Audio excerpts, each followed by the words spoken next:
Você já parou para pensar que todas as pessoas têm uma visão, às vezes mais ou às vezes menos articulada, sobre toda a realidade, sobre todo o universo, sobre os assuntos mais diferentes da vida humana, que perpassa a vida humana? É por isso que o termo cosmovisão se popularizou. Ele se popularizou primeiro em alemão, Weltanschauung, que dizia uma visão acerca de todas as coisas. E desde lá para cá, no começo da Idade Moderna, esse termo vem se arrastando e agora na apologética cristã ele é muito utilizado. Então, para você que está iniciando na apologética ou que já está revisando alguns conceitos de apologética, você sabe, cosmovisão é um conceito inescapável e inevitável na apologética.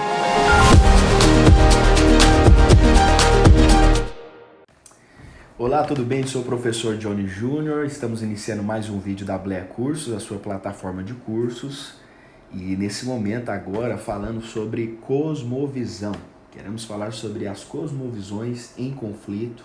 Quero começar definindo para você o que significa isso, já adiantando que o assunto da cosmovisão é um assunto inevitável na apologética.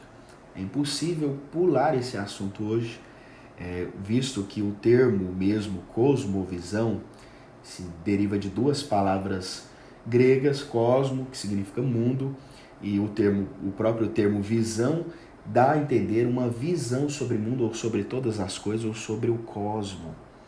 Você já parou para pensar que todas as pessoas têm uma visão, às vezes mais ou às vezes menos articulada, sobre toda a realidade, sobre todo o universo, sobre os assuntos mais diferentes da vida humana, que perpassa a vida humana? É por isso que o termo cosmovisão se popularizou. Ele se popularizou primeiro em alemão, Weltanschauung, que dizia uma visão acerca de todas as coisas. E desde lá para cá, no começo da Idade Moderna, esse termo vem se arrastando e agora na apologética cristã ele é muito utilizado. Então, para você que está iniciando na apologética ou que já está revisando alguns conceitos de apologética, você sabe, cosmovisão é um conceito inescapável e inevitável na apologética. Ele é muito valioso para as nossas abordagens na defesa da fé. Tudo que alguém faz quando quer defender a fé cristã é, na verdade, defender a visão de mundo cristã. É como o cristianismo enxerga o universo, Deus, a verdade, o homem, a política, a economia, a sociedade e todas as outras coisas que você puder imaginar, até arte e cultura. Então, nós temos uma visão sobre o todo, às vezes isso é mais bem articulado, às vezes isso não é tão bem articulado, mas todas as pessoas, essa é uma reivindicação do assunto da cosmovisão, todas as pessoas têm uma cosmovisão.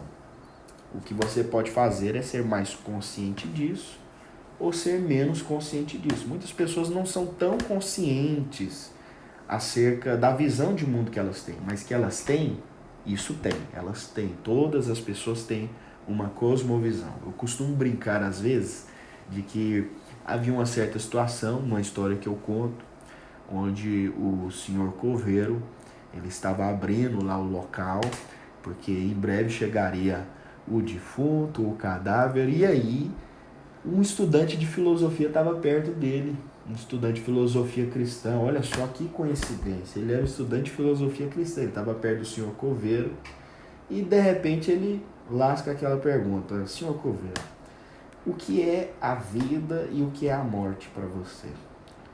De repente o senhor coveiro, que mal tinha feito o pré-escola, ele começa a dizer: olha, a morte é só o princípio. Ele começa a citar um monte de frases de efeito que parece que veio de um filme ou de algum lugar. Só que de repente o estudante diz: que interessante essa sua cosmovisão. O senhor coveiro diz assim: olha, cosmo o quê? Mesmo que ele não estava consciente disso, ele tinha uma cosmovisão. Então o estudante começa a explicar para ele o que seria o termo cosmovisão. Era uma visão sobre o mundo, mesmo quando alguém tem isso mais ou menos articulado, mesmo que alguém seja um erudito ou não, mesmo que alguém tenha formação ou não na academia, o quão longe ele tenha ido para estudar esse assunto, que todas as pessoas têm uma cosmovisão, todas as pessoas têm uma cosmovisão, uma visão sobre o mundo.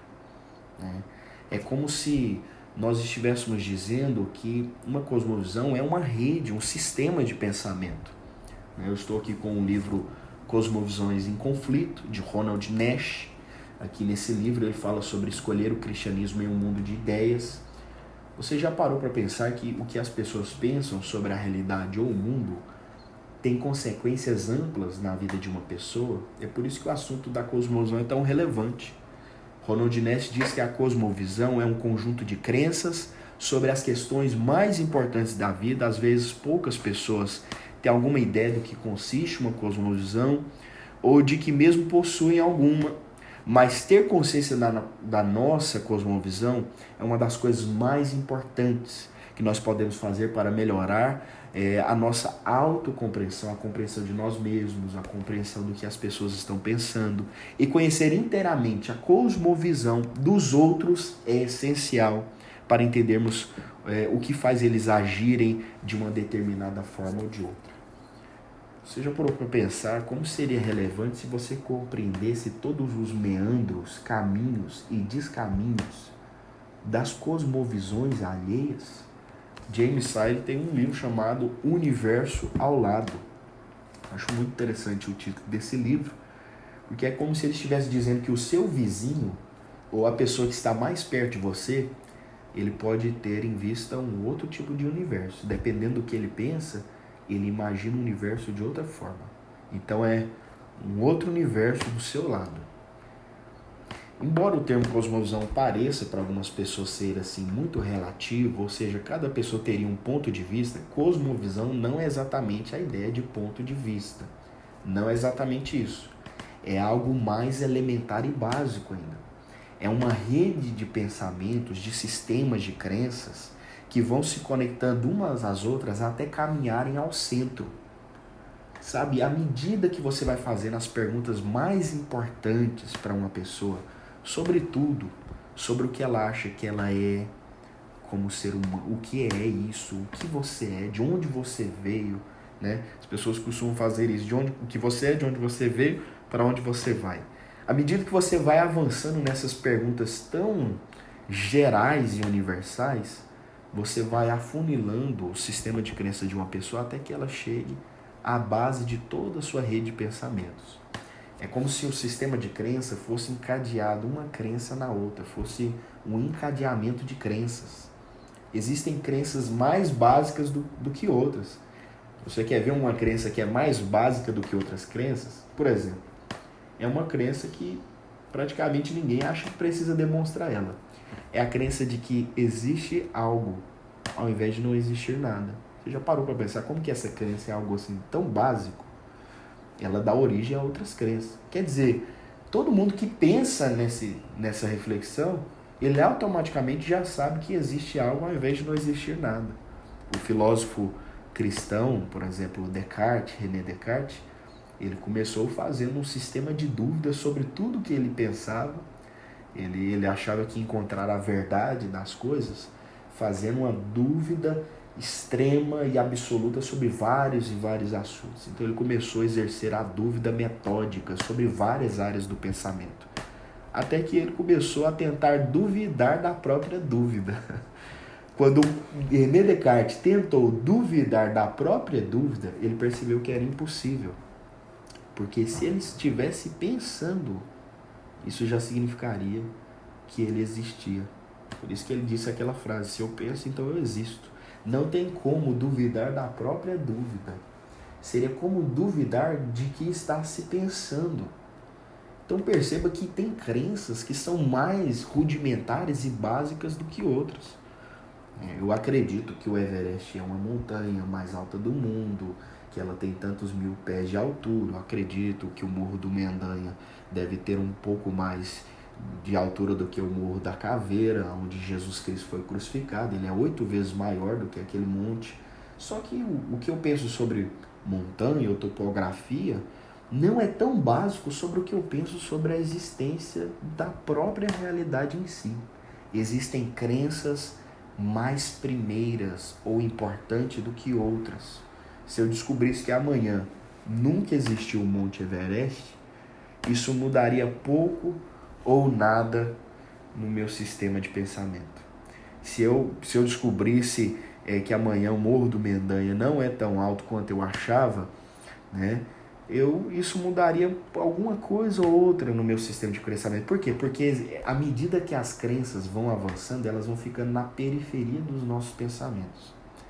As crenças mais importantes vêm primeiro, as outras vão virando subsídios de subsídios e elas vão parando na periferia. Mas se amanhã eu descobrisse que o Morro da Caveira, o Gólgota, nunca existiu, isso afetaria muito o meu sistema de crenças, porque eu sou um cristão. Perceba como que, até num assunto como esse, algumas crenças vão avançando sobre outras. Se nunca tivesse existido o Jardim do Sepulcro, se nunca tivesse existido o túmulo de Jesus, então parece que a crença sobre alguns lugares podem afetar algumas pessoas diferentes de outras. A crença em algumas verdades vem antes de outras e outras e outras, e a rede de pensamento está conectada. Ou seja, nós estamos acabando de perceber que existe um grande trunfo nesse assunto. Porque se você souber qual é a crença mais importante para um sistema de pensamento rebelde a Deus, um sistema de pensamento ateísta, cético, ou de um outro tipo de religião, se você souber qual é a crença mais importante para aquele sistema de pensamento, e você souber como minar ela, isso significa que você está fazendo apologética. A tarefa do apologista é penetrar nas outras cosmovisões, nos outros universos que estão ao nosso lado. E à medida que você penetra nesses universos, você investiga quais são as crenças mais importantes e como que elas estão opostas à fé cristã. E à medida que você mina elas, destrói elas, demole elas. Paulo diz lá em 2 Coríntios 4, Coríntios 10, que Deus deseja que nós usemos as armas dele na nossa argumentação para destruir todos os argumentos e sofismas que se levantam contra o conhecimento de Deus. As nossas armas são espirituais. Elas são a própria fé cristã, a palavra de Deus, a palavra do Espírito. E à medida que nós destruímos argumentos ou sofismas, você sabe o que é um sofisma? Na antiga Grécia, um sofismo, um sofista, sempre estava ligado à ideia de uma falsa sabedoria. O sofista, ele era um mestre da retórica, ele falava muito bem, ele sabia como discursar e como disseminar a crença dele. Mas à medida que um verdadeiro filósofo chegava no encalço dele, rapidamente ele era desmascarado. Era uma falsa sabedoria, era um sofisma. E aí Paulo diz que é isso que um cristão está fazendo. Um cristão está demonstrando que todas as visões que se opõem ao cristianismo são sofismas. Elas parecem muito articuladas, elas parecem muito sérias, elas parecem muito profundas, mas à medida que o cristão aceita esse desafio, penetra naquele sistema de pensamento e usa a palavra de Deus ou o sistema de crença cristã, o conhecimento e a crença cristã para minar aquilo, ele destrói até montanhas de argumento. Não existe nada que possa se opor a Deus. Eu me lembro de uma história onde um rapaz bem pequeno, ele encontrou um gigante no topo de uma montanha. E eles tinham cosmovisões diferentes.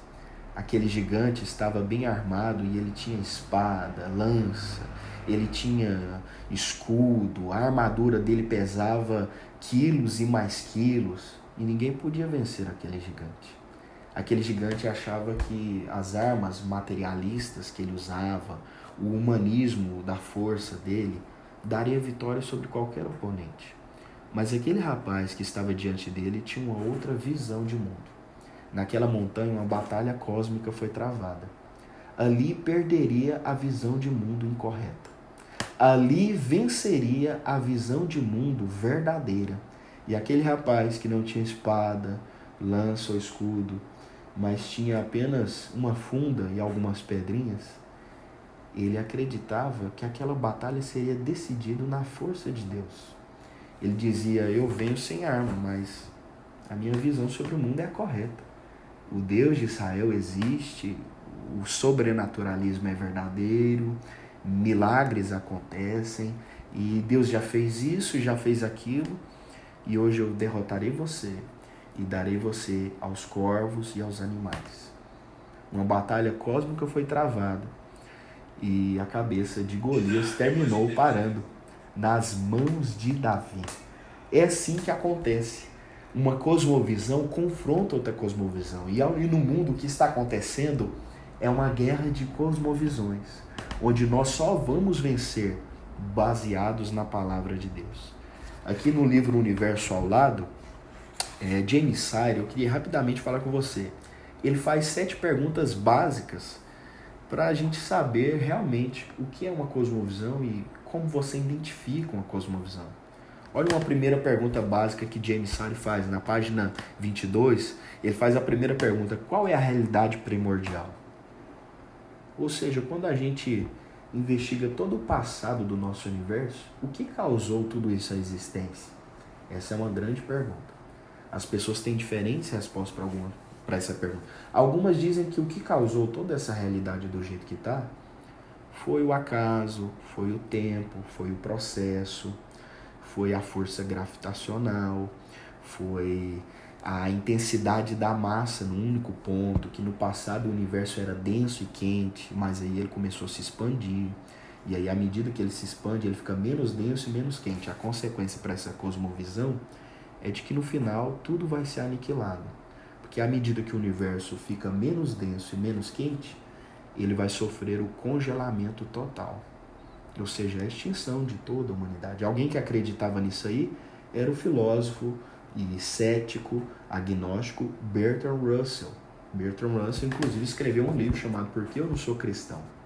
Ele dizia que a única esperança para o sistema de pensamento dele é acreditar na extinção total de todas as coisas. Veja como que uma cosmovisão direciona para outro caminho. Qual é a sua cosmovisão? Para a cosmovisão cristã, o passado do universo é pessoal. O que trouxe todas as coisas à existência foi um ser pessoal, que no princípio disse: haja luz, e houve luz, e as coisas começaram a existir. Pela palavra dele, todas as coisas existem e são como são. Ou seja, em uma cosmovisão existe um passado impessoal, e na outra existe um passado pessoal, de um Deus infinito e pessoal. Como que as pessoas são tratadas nessas duas cosmovisões? Tá aí um teste para a gente pensar. Olha como que uma coisa vai conduzir da outra. Outra pergunta de James Sire é: qual a natureza da realidade do mundo à nossa volta? Será que o mundo à nossa volta realmente existe? Alguns idealistas alemães acreditavam que o mundo à nossa volta não existia da forma como as pessoas pensam. Não existia um mundo material, o mundo seria um mundo mental, seria de outra natureza. Outras pessoas acreditam que, na verdade, pelo contrário, só existe um mundo material, ou seja, não existiriam mentes como as pessoas pensam, anjos, espíritos, nem mesmo Deus. Seriam os materialistas. Essa é uma pergunta que evoca muitas respostas. Qual a natureza do mundo à nossa volta, externo ou mesmo interno a nós? Outra pergunta: o que é um ser humano? Você já tentou responder essa pergunta? Se você é tão convicto que acha tão óbvio para responder essa pergunta, é porque você já tem uma cosmovisão. E se você acha que essa pergunta nem pode ser respondida, é porque você também já tem uma cosmovisão mais cética sobre se a gente pode ou não saber o que é um homem. Para John Watson e os behavioristas, o homem é apenas um amontoado de células e átomos. Ele é reações físico-químicas. E quando a gente diz que está pensando em alguma coisa, é porque está acontecendo alguma reação física no córtex A, ou B, ou Y. Não existiriam mentes imateriais. Esse é o behaviorismo. O cristianismo é behaviorista? Parece que não.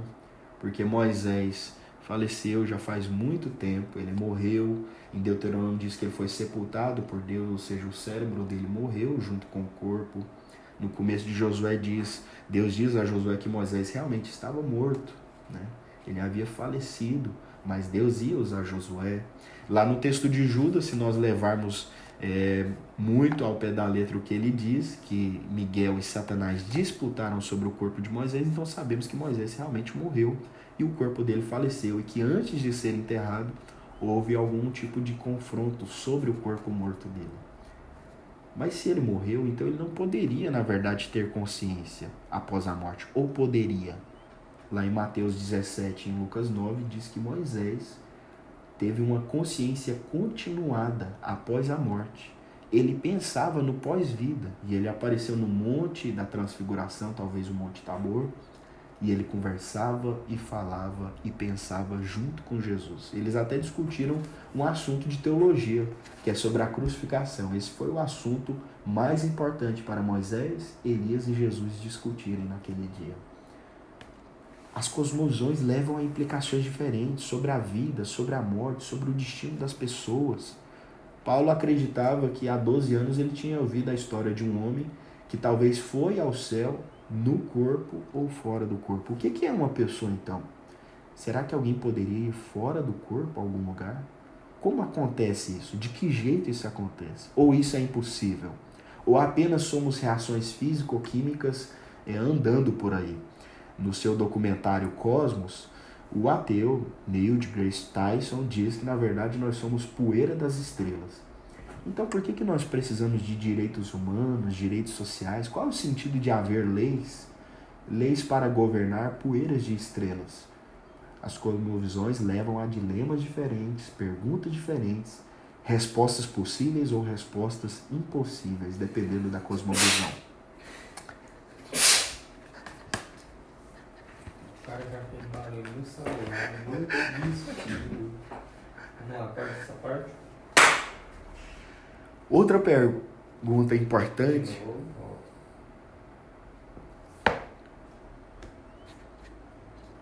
Outra pergunta importante que James Sire nos faz é se é possível conhecer alguma coisa.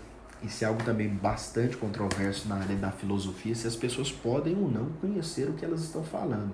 Será que é possível conhecer o mundo?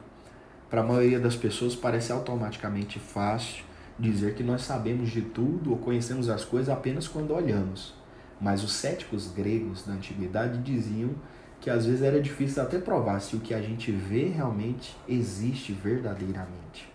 Será que é possível conhecer? As pessoas conhecem pela experiência quando tocam as coisas ou elas conhecem pelo uso da lógica e da razão? Agostinho, quando escrevia a obra O Mestre, o pai da igreja de Agostinho desconfiava se as pessoas podiam conhecer algo pelos sentidos físicos. Ele achava que os sentidos físicos não levariam ao conhecimento verdadeiro. Isso parece algo possível para a ciência moderna, que tem vez após vez se questionado se realmente nós podemos conhecer alguma coisa.